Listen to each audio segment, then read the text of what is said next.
کریں کیا کریں؟ تو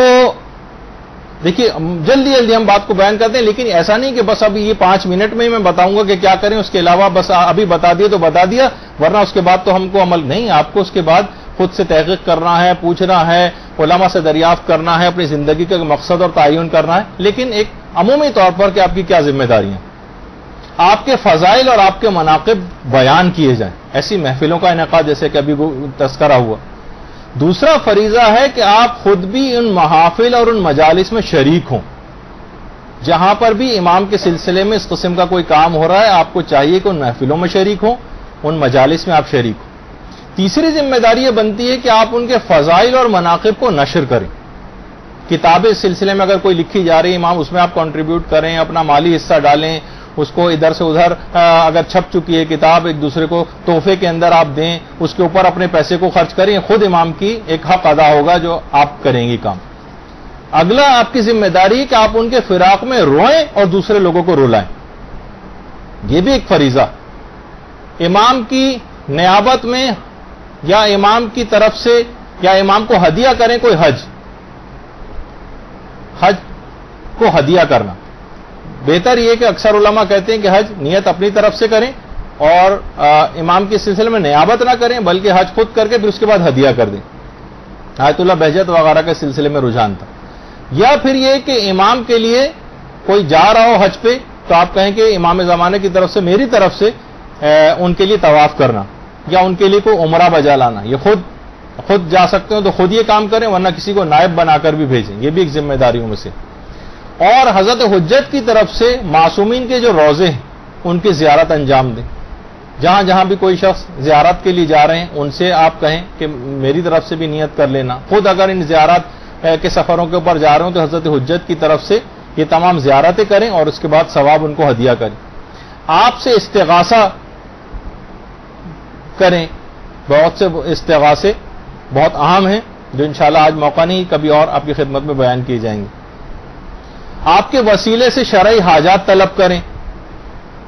امام زمانہ کو وسیلہ بنائیں اس سلسلے میں اور حاجات طلب کریں، جیسے کہ اب آغا سیستانی کے لحاظ سے آج رات جو ہے وہ آپ لوگوں کی شب نیمہ شعبان ہے، اور آغا خوئی کے حوالے سے کیونکہ عراق اور ایران وغیرہ کے اندر کیونکہ آج منائی جا رہی تو آج ان کا دن ہے اور کل شب گزر چکی ہے ان کے لحاظ سے، تو بہرحال آپ کے وسیلے سے شرعی حاجات طلب کریں، خدا کی بارگاہ میں آپ کو شفیع بنائیں، شفاعت طلب کریں، اور لوگوں کو آپ کی طرف بلائیں،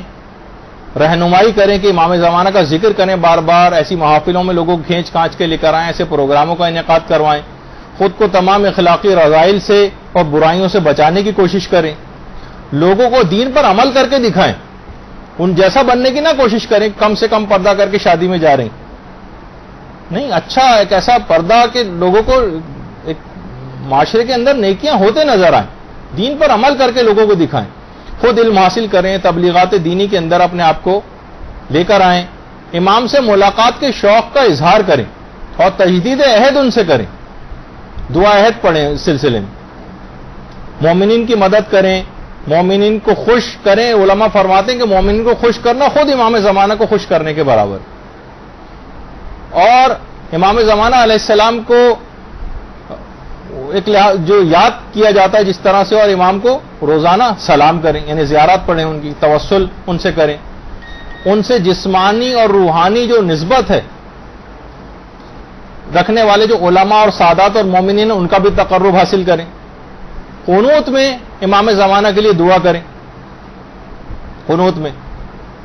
حضرت حجت جو خود قنوت پڑھتے ہیں، آیت اللہ سید نصر اللہ مستنبت جو کہ خود آیت اللہ خوئی کے داماد تھے، وہ فرماتے ہیں کہ میں نے خود حرم امیر المومنین میں حضرت حجت کو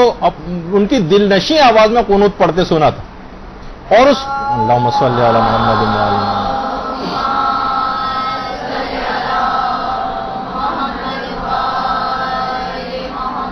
اور میں نے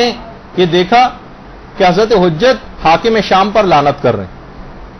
باقاعدہ وہ جملے بھی انہوں نے جو ہے وہ نقل کی. برحمتک یا ارحم الراحمین وصلی اللہ علی محمد وآلہ